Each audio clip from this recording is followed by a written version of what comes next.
This is Giants manager Bob Melvin, and you're watching Bay Area Sports Wrap. He's pitched some relief a little bit here, but you get a little anxiety as a starter, and you have to sit down there for an inning. And he looked like he was throwing strikes right away with his breaking ball, and used his fastball better today. So it was really good. Bob, obviously the diving play stood out from Drew in right field, but he just looked like he knew what he was doing out in right field, like really comfortable there. Yeah, I think he can play all three. When I've been speaking with him, he's done mostly center, but he's comfortable in all three of those positions. So we talked about right field; he was all in, and you see his, how he is kind of his pre-shot routine. He's jumping around out there and moving on every pitch.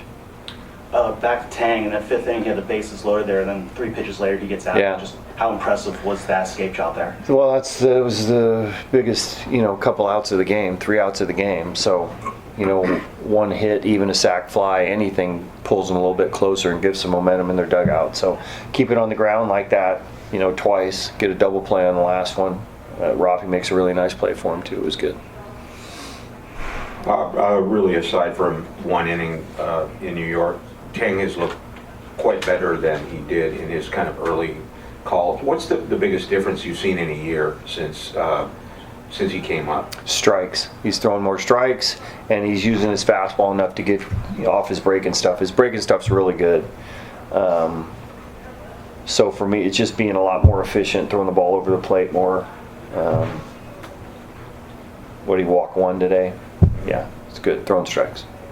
Bob, a lot has been made about Devers and his defense and all that. A couple of really nice plays, that throw home, that double play. Yep. Can you speak to maybe the work he's put in over there and how impressive that was tonight? You watch him work, especially these night games. He's working, and then he's taking his batting practice and he's going back out there again. So whether it's picks in the dirt, whether it's turns to second, you try to create as many plays as he hasn't seen, and he's working through all of them, and you just see him more and more comfortable every day. You can play third base in the big leagues like he has.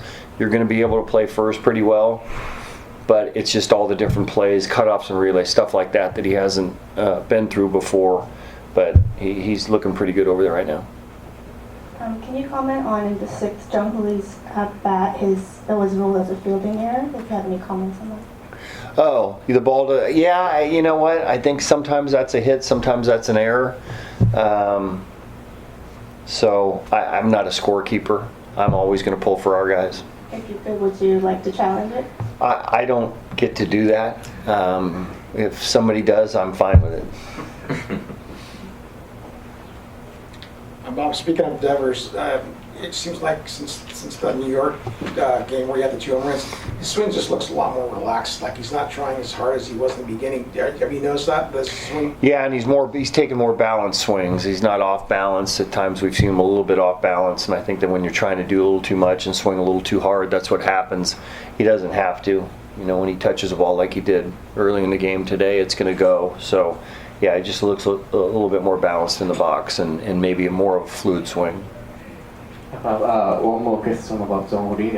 Next step at the 8th inning, he showed some heads of base running. What did you see from there? Look, he's not trying to do too much right now either. I mean, he's not trying. It doesn't look like he's trying to drive the ball. He's getting a lot of hits the other way and up the middle, which I think this time of year is prudent for him. Obviously his bat to ball skills are going to play if he does that. He's swinging the bat a lot better. I mean, the base running, that's cool. Oh, you mean when he scored on that play? Matty sent him, but I think instinctively he knew when the catcher went out to make that play that he had a chance to score. Hey, you've done pretty well. I think it's 5-2 since the trade deadline. When you make trades like that, it seems like a white flag, but Buster said right away, I think you said it too, that we're not giving up on the season just because we've traded these players. Does the start so far, it's just a week, but do those 7 games sort of, in your mind, kind of demonstrate what you were talking about, like a week ago when you made those comments? Yeah, it was also a wake-up call for the team too. We didn't play well enough to add at the deadline, but we also feel like we have enough here. So I think similar to earlier in the season when we made some moves and got on a run, it was a message to the players that the time's gone by, we're going to do some things a little bit differently. And I think similar to the trade deadline, it was kind of about that we're not adding, but we're also looking for the future. We're looking at the short term, but we have enough guys here, especially all our core guys that are going to be here to still have success. And you mentioned his defense already, but Drew, he didn't get a hit tonight, but just what were your thoughts on how his at-bats went tonight? You know what, these are all guys he's never faced before. There's a lot of nerves and there's a lot of adrenaline going. He didn't look nervous to me. He looked, pretty excited. Maybe early on trying to do a little too much with some of the breaking balls, but played great defense, contributed to a win. All in all, it was good. And then a nice home run from Casey Schmidt. What have you been liking from his at-bats lately?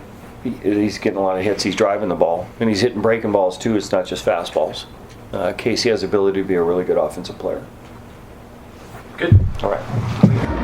Hi, this is the voice of the San Jose Earthquakes, Ted Ramey, for Bay Area Sports Wrap. Please like and subscribe to our YouTube channel.